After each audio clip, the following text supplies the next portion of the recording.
pero way kausan titway ulo agaga pininin ko na mata. So, hello nga guys. Nagbabalik tayo para sa panibagong video. At papangalanan ko nga itong Vacation in Baguio. So, sa mga part nga na ito guys, bumabiyahe na kami papuntang Baguio. Chill na lang kami dito sa loob ng van. Pero, hindi kami masyadong makapag-relax dito sa loob ng van.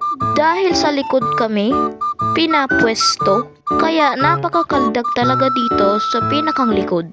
Kaya sa mga part nga na ito guys, para kaming sumasayaw na ewan. Sana all sumasayaw ng ewan. Kaya guys, sa mga part na ito, medyo nahihilo na nga ako. Pero guys, kakayanin ko naman ito. Kaya itinulog ko na lang ito habang bumiyabiyahe kami nang hindi ako makaramdam ng pagsusuka. Kaya guys, sa mga part na ito, nagpray na lang ako para hindi ako magsuka. 2,000 years later. So, fast forward nga tayo guys. Sa mga part nga na ito guys, nakarating na kami ng Baguio City. Napakahaba nga rin ang biyahe. So, time check na nga tayo guys. Alas 12 na nga kami nakarating guys. So, dito nga muna nag-stop over yung van sa terminal ng mga van. May mga bumaba na nga ring pasahero na kasama namin. Ihahatid na nga kami sa hotel. A few moments later. So, sa mga part nga na ito guys, nakarating na rin kami sa wakas sa hotel. Ang pangalan nga pala nitong hotel na ito guys ay Soto Grande Hotel.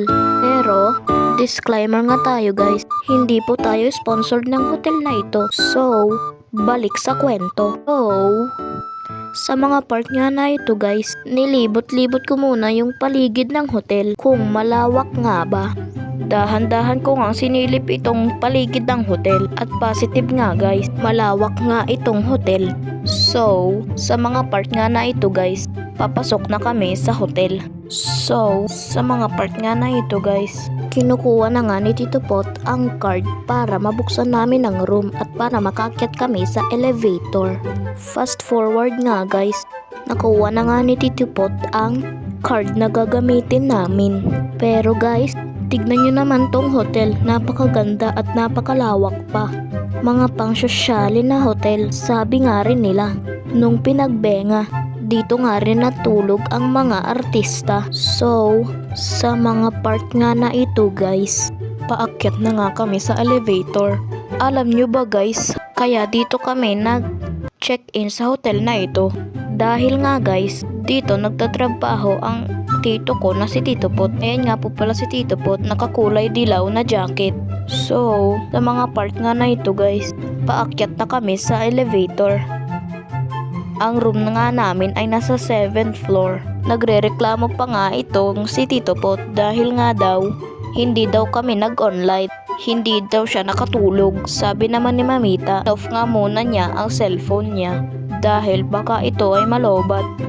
So, sinasabi nga rin ni Mamita na dito na nga lang rin siya matulog sa hotel para kasama namin siya. So, nandito na nga kami sa 7th floor guys at lumabas na nga kami dito sa elevator. Grabe din talaga kalawak nitong hotel na ito. Ang hotel nga na ito guys ay hanggang 8th floor tapos may roof deck pa. Ang laki no? So, sa mga part nga na ito guys, hinahanap na nga namin ang 704 na room dahil dun kami mag-room. Sa mga part nga na ito guys, binuksan na rin dito po ang room. Yun na nga lang guys. Sa mga gusto magpa-shoutout, mag-comment na lang at babasahin natin yan. Yun lang guys. Bye-bye!